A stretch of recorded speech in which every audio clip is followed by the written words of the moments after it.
Hey everyone, so today we're going to be talking about the Harlem Renaissance.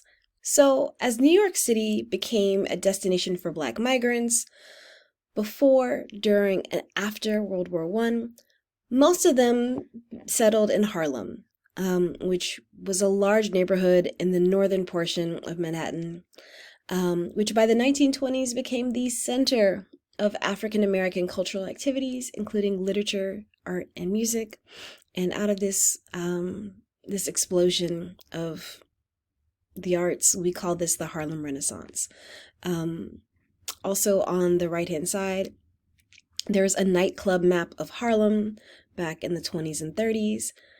And you see everything from the Cotton Club to the Savoy to the Lafayette Theater to the Club Hatcha to Small's Paradise to Yeah Man to Gladys's Clam House, and others, Connie's Inn, just to kind of get like an idea as to how much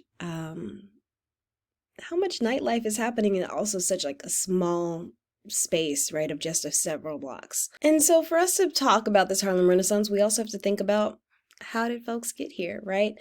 And so there's a mass movement, a mass exodus from the South, which we've talked about in past lectures, more so than we talked about the Exoduster movement, right? But now, in this movement of mass migration, which is later called the Great Migration, we see Black people leaving the South for what was called the call for the city, right? Where cities were promising social mobility, higher wages, more opportunity economically.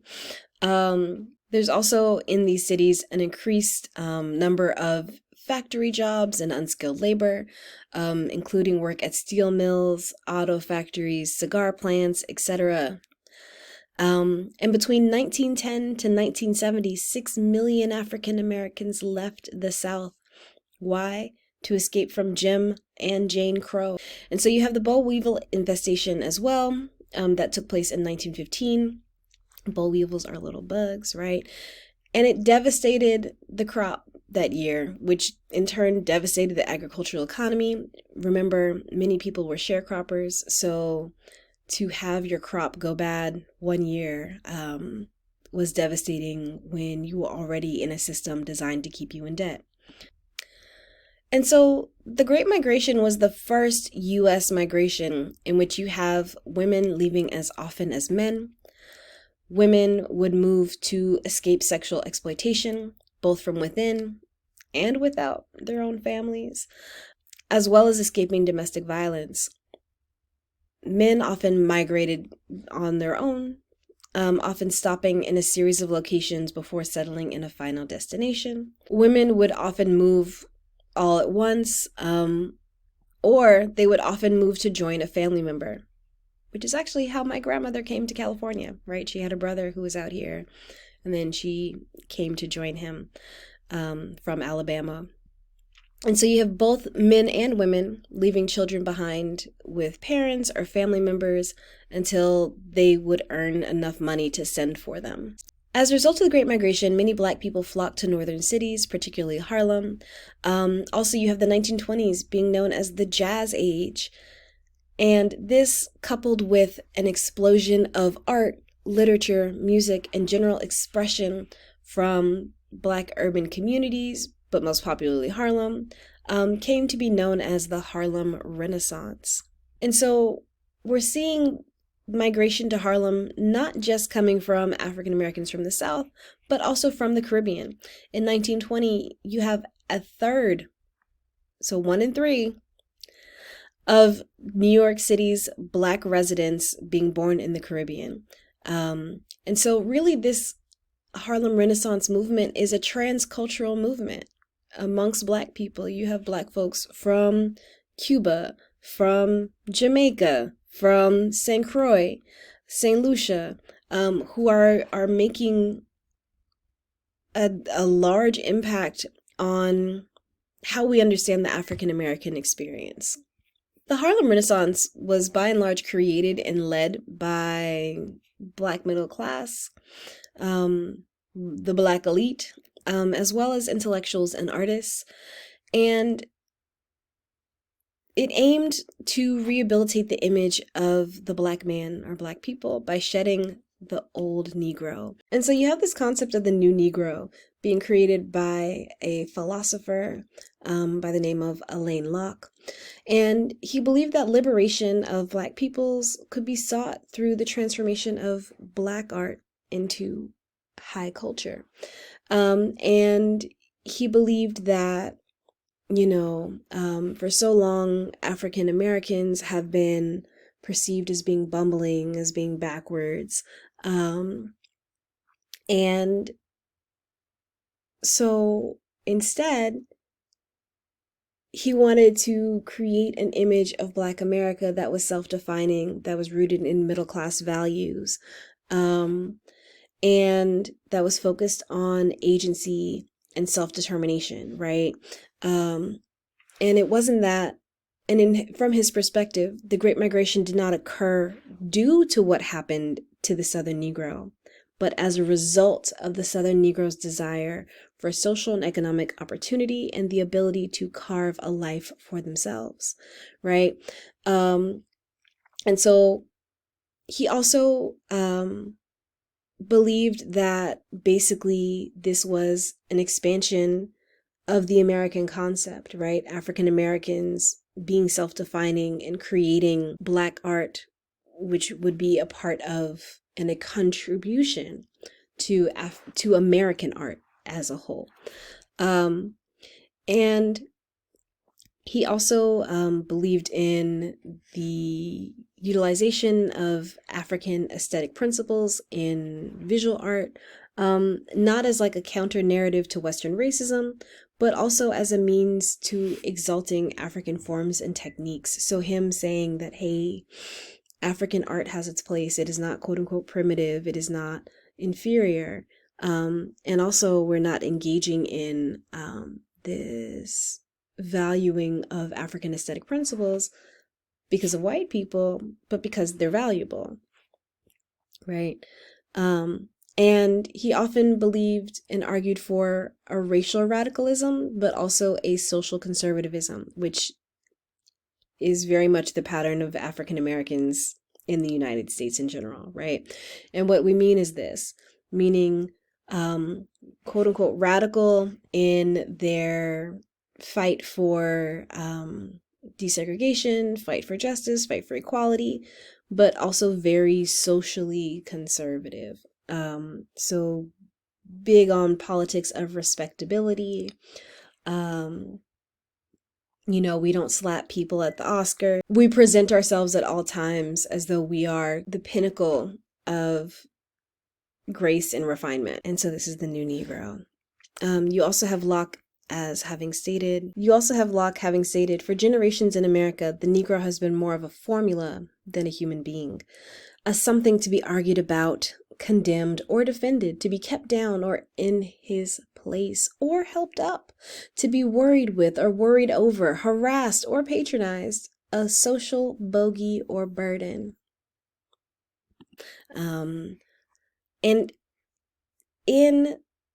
And throughout Harlem, you have the Black middle class believing in the importance of education. Education was seen as like the great leveler. You have many African Americans at this time believing that if we are as educated as white people, and if we can express ourselves as eloquently, particularly through the arts, then we will be able to be successful in this American project. You have great success amongst Black intellectuals, such as W.E.B. Du Bois, Marcus Garvey, Alain Locke, Langston Hughes, Charles Johnson, Jesse Redmond Fawcett, Zora Neale Hurston, James Weldon Johnson, and many others. And so on the right-hand side, there's a little timeline that you can read at your leisure. So the Negrotarian in the Harlem Renaissance. So you have Zora Neale Hurston coming up with two terms.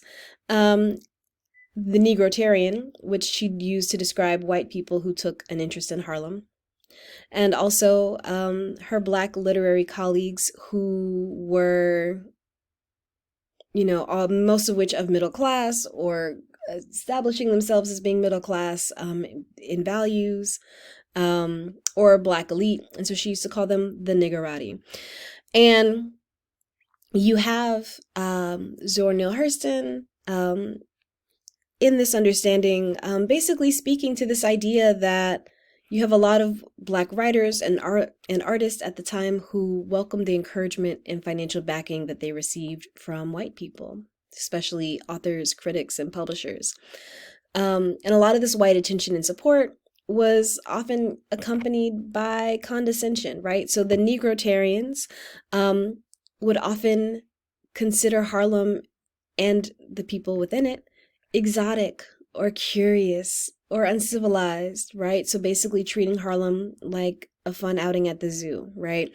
And they found life in Harlem, whether it's through its clubs, its music, entertainers, as well as its poetry, painting, more energetic, lively, and sensual than white life and culture.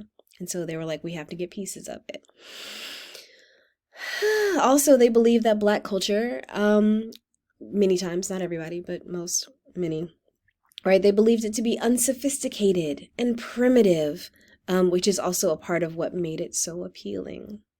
And you have people like Carl Van Vechten in 1926. He caused an uproar. This is Carl Van Vechten over here on the bottom right. Who's a white author.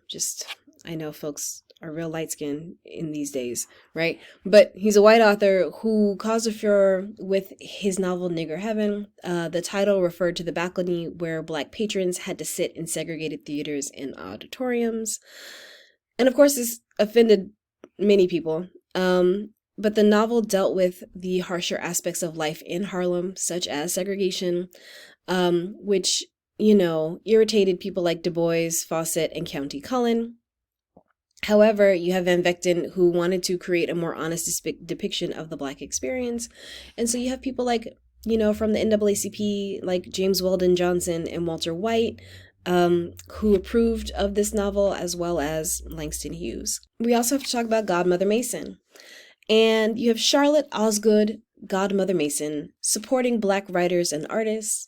Godmother Mason was a wealthy white widow. This is here. This is her right here where my cursor is, right? And she worked with Elaine Locke, pictured up top, to help identify artists, right, such as Langston Hughes, Zora Neale Hurston, pictured top right, and Aaron Douglas, pictured bottom right, as well as others who became her godchildren. She would give Zora Neale Hurston like $200 a month and a car to do her work. She gave Langston Hughes $150 a month plus expensive clothing and writing supplies. And in return, you have Mason demanding that black writers keep her informed about their activities. Also, she would tell them if they were not productive enough. And she would try to influence their writing and the subject matter of their writing because she preferred that black writers confine themselves to quote-unquote exotic themes. And as helpful as Mason's financial assistance was and her personal encouragement, her money created a system of dependency, which, in time you have Hughes and Hurston basically severing this arrangement they had. But here you have this white patron, and there were many others, but she's one of the most famous, who's softly dictating what African Americans should write about in this cultural renaissance in which they are supposed to be self-defining. Yeah. And so you have the Jazz Age and the Cotton Club. So black and white people flocked to Harlem to enjoy themselves and also to break the law, right? And so because you have the 18th Amendment prohibiting the manufacture, distribution, and sale of alcoholic beverages, Harlem had all of that. It had plenty of alcohol, right? Plenty of speakeasies, plenty of clubs that where one could go drink illegally. And many of these clubs would pay off the police, so the police would conveniently look the other way. The Cotton Club was Harlem's most exclusive and fashionable nightclub. It opened in 1923 by a white gangster named Oni Madden, where he sought to peddle illegal beer, and it catered to well-to-do white people who regarded a trip to Harlem as a foreign excursion. Even though they had Black entertainers, they also had Black staff. Black patrons were not admitted into this club. And they would also have well choreographed dance reviews, dance numbers that included a chorus line of attractive young women, all of them under the age of 21. All of them were brown skinned and over 5'6". However, none of them were dark skinned, right? So they're all like light skinned to like mid brown. You have Duke Ellington and his orchestra in 1928 beginning to play for the Cotton Club, and their tenure there lasted for 12 years. And so when it comes to like Black spaces in Harlem in terms of, you know, revelry and entertainment, you have bars like Sugarcane, Smalls, being popular Black establishments. You have rent parties, which were commonplace because housing costs in Harlem were ridiculously high, and white people and real estate agents refused to rent or sell to Black people in almost everywhere else in New York City. So therefore, they were confined to Harlem, and as a result, because many of these African Americans did not own the housing, right? Or if they did, they were sold their homes at exorbitant rates, right? So to make steep monthly rent payments, apartment dwellers would push the furniture aside, begin making chicken, chitlins, rice, okra, sweet potatoes, and they would hand out a few flyers, hire a musician or two, and the party was usually on a Saturday or a Thursday night because most domestic servants had Thursdays off. And partygoers would pay 10 to 50 cents for admission. Food and liquor were sold, and oftentimes with a decent crowd, you could pay your rent and have a good time. And so in relation to song, dance, and theater, so you have people like Florence Mills, picture top right, performing in several Broadway productions, including Plantation Review, Dixie to Broadway, and Blackbirds before she died of appendicitis in 1927. Adelaide Hall also appeared in Blackbirds. And then she later opened her own nightclubs in London and Paris. This is Adelaide Hall down bottom right. You have Ethel Waters, who worked her way up from smoky gin joints and Harlem basements, where she sang risque and very comedic songs, to Broadway and then to film. And we also see, for the most part, white men wrote most of the popular Broadway productions that starred Black entertainers. However, in 1921, you had Eubie Blake and Noble Cecil putting on Shuffle Along. Here's an ad for Shuffle Along right here, top left in this segment of four images. And Shuffle Along became a major hit. They also wrote Chocolate Dandies in 1924, specifically created for Josephine Baker, but in 1925, Baker moved to Paris, where she starred in Revue Negre, which created a sensation in the French capital. She stayed in France for the rest of her life. She was like, y'all Americans are tripping. Bump this noise and the segregation, this racism. Paul Robeson was a graduate of Rutgers University, where he was an All-American football player. He earned a law degree from Columbia University. He abandoned his law practice to become an actor and a performer, and he appeared in a number of productions, including All's Got Chillin' Got Wings, Shakespeare's Othello, Gershwin's Porgy and Bess, Showboat, and others.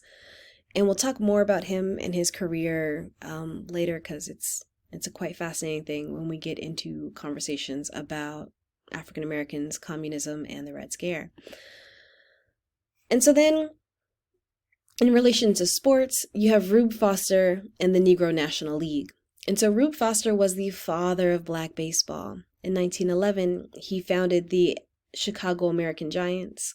In 1919, in the Chicago Defender, he was like, look, we need a Negro baseball league. This is what we need. So in 1920, he truly was the catalyst in the formation of an 8-team National Negro League, and he became its president as well as the secretary. And it was the first black league. It had franchises in Kansas City, St. Louis, Indianapolis, Detroit, Dayton, Ohio, and 2 teams in Chicago. And the 8th team was the Cuban Stars. So we're seeing this even existing transnationally, right? And Foster and the new league took advantage of the migration of black people to northern cities, right? So you have these black ball clubs, usually playing late in the afternoon or early evening, so fans could attend after a day's work. And this is before night baseball, or before games were really held like in the evenings. And you have Sunday doubleheaders in Chicago or Kansas City, potentially drawing between 8,000 to 10,000 people. Players were paid on a consistent basis, and athletes on Foster's Giants, for example, earned at least $150 a month. That's big money. The biggest obstacle that black teams faced was the lack of their own field or stadiums. They were forced to rent, oftentimes at exorbitant rates, from major league clubs, which frequently would keep the profits also from concessions. And so we see black baseball thriving in the 1920s mainly because of Foster's dedication. He was a tireless worker and also a strict disciplinarian. While traveling with his team in 1925, there was a gas leak in his hotel in Indianapolis, and it was so severe that they had to pull him from his room unconscious. And after that, his health really was never the same.